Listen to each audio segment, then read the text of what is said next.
चलिए अपनी चर्चा की शुरुआत करते हुए बात करते हैं हनुमान जी की प्रतिमा और दक्षिण दिशा की। दक्षिण दिशा का बजरंगबली के साथ क्या नाता है? क्या दक्षिण दिशा में संकट मोचन की प्रतिमा लगानी चाहिए? आइए जानते हैं इस बारे में।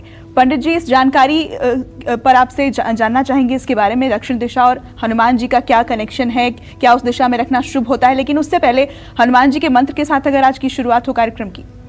अतुलित बलधामं हेम शैलाभदेहं दनुजवनु कृशानुज्ञानिनाम अग्रगण्यं सकल गुण निधानं वानराणामधीशं रघुपति प्रिय भक्तं वातजातं नमामि।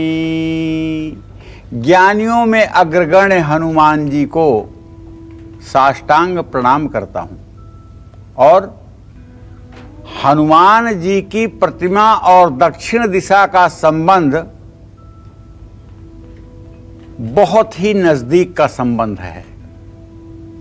जानते हैं, सुंदरकांड की शुरुआत जो होती है वो दक्षिण दिशा के यात्रा से ही शुरुआत होती है।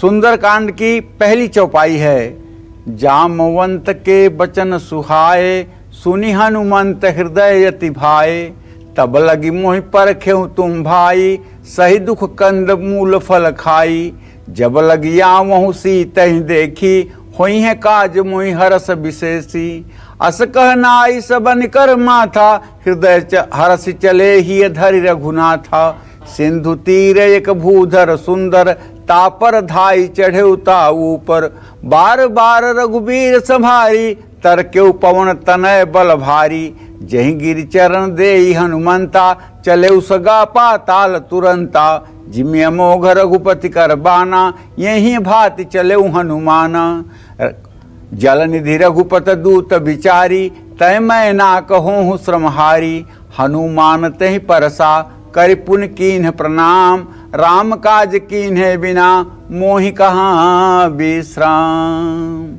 ये सुंदरकांड क्यों सुंदरकांड है और कांड सुंदरकांड क्यों नहीं बन पाए? ये अपने आप में इतना अद्वितीय क्यों है?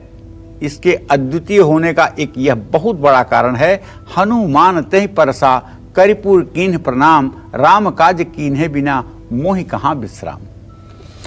जब समुद्र कहता है मैनाक पर्वत से कि भाई राम के दूत हनुमान जी जा रहे हैं, तू जल्दी से पानी के ऊपर आ जा और हनुमान जी तेरे ऊपर थोड़ी देर तक विश्राम कर लें, वो थके होंगे। और मैनाक ऊपर आ जाता है, हाथ जोड़ करके मैनाक पर्वत कहता है हनुमान जी से कि थोड़ी देर तक आप हमारे यहाँ विश्राम कर लें, उसके बाद जाएं क्योंकि आपका रास्ता बड़ा है। हनुमान जी उसको छू करके कहते हैं, ठीक है भाई, तुम्हारी इस सद्भावना और स्वागत के लिए हम आभारी हैं, लेकिन राम काज किन्हे बिना मोहि कहाँ विश्राम। जब तक मैं राम काज संपन्न न कर लूं तब तक एक क्षण का भी विश्राम मेरे लिए ठीक नहीं है। मैं अपने सभी दर्शकों से कहना चाहूँगा, आपने अपनी ज़िंदगी में जो लक्ष्य, जो टारगेट, जो एम है आपका, जब तक उसको पूरा न कर लें तब तक आप भी विश्राम करने के बारे में न सोचें, क्योंकि जब आपका लक्ष्य सदैव आपके सामने होगा और उसके लिए आप सतत प्रयत्नशील रहेंगे तो कठिन से कठिन राह भी आपके लिए आसान हो जाएगी और आपका जीवन भी सुंदर कांड बन जाएगा। तो हनुमान जी का चित्र हमेशा दक्षिण की दिशा की ओर देखते हुए लगाना चाहिए। हनुमान जी अपना प्रभाव सबसे ज़्यादा इसी दिशा में दिखाते हैं। लंका दक्षिण दिशा में है, सीता माता की खोज दक्षिण दिशा से आरंभ हुई, लंका दहन, राम रावण युद्ध इसी दिशा में हुआ और हनुमान जी को 8 सिद्धि और 9 निधि कहाँ मिली? दक्षिण दिशा में। किस जगह? अशोक वाटिका में। किसने दिया? जगत जननी जगदम्बा माँ सीता ने। अष्ट सिद्धि नव निधि के दाता असबर दीन जानकी माता। जानकी माता ने इन्हें 8 सिद्धि और 9 निधियों का वरदान दे दिया। तो ऐसे में दक्षिण दिशा में हनुमान जी ज्यादा बलशाली होते हैं। इस दिशा में हनुमान जी का चित्र लगाने पर दक्षिण दिशा से आने वाली निगेटिविटी, नकारात्मक ऊर्जा प्रभावहीन हो जाती है और सुख समृद्धि बढ़ती है।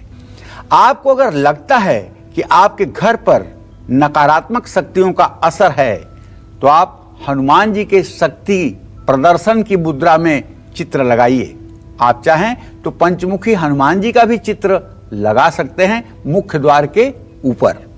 या ऐसी जगह लगाएं जहां से यह सभी को नजर आए।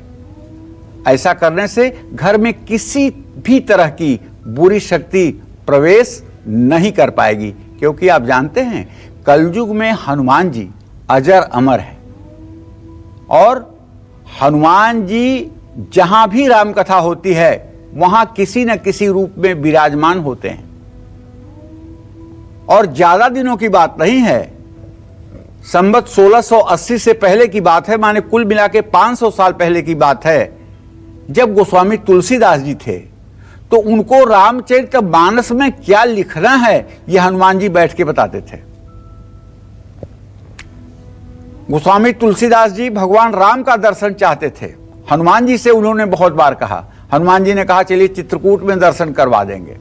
और चित्रकूट में जहां मंदाकिनी नदी के किनारे बैठ करके तुलसीदास चंदन घिसते थे, वहीं रोज राम लक्ष्मण आकर के तिलक लगा के चले जाते थे। रोज हनुमान जी कहते थे आज देखा नहीं देखा, आज देखा नहीं देखा, अच्छा कल देखना। दूसरे दिन जब राम और लक्ष्मण आए और चंदन तुलसीदास जी उन लोगों के माथे पर लगाए तो हनुमान जी ने तोते के रूप में कहा, चित्रकूट के घाट पर भई संतन कई भीर, तुलसीदास चंदन घिसे तिलक देहि रघुबीर। बस वहीं से गोस्वामी तुलसीदास जी की आंखें खुल गई और प्रभु का श्री दर्शन हो गया। तो कहने का मतलब ये है कि आज भी बहुत से लोग ऐसे हैं जो चमत्कार बताते हैं कि हमारे जीवन के इस संकट में ऐसे ऐसे हो गया। वो निश्चित रूप से हनुमान जी का ही चमत्कार होता है, इसमें तो रंच मात्र भी संशय नहीं है। नमस्कार, मैं हूं मानक गुप्ता।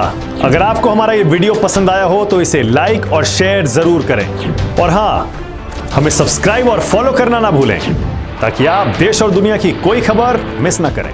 तो जुड़े रहिए हमारे साथ और देखते रहिए न्यूज़ 24।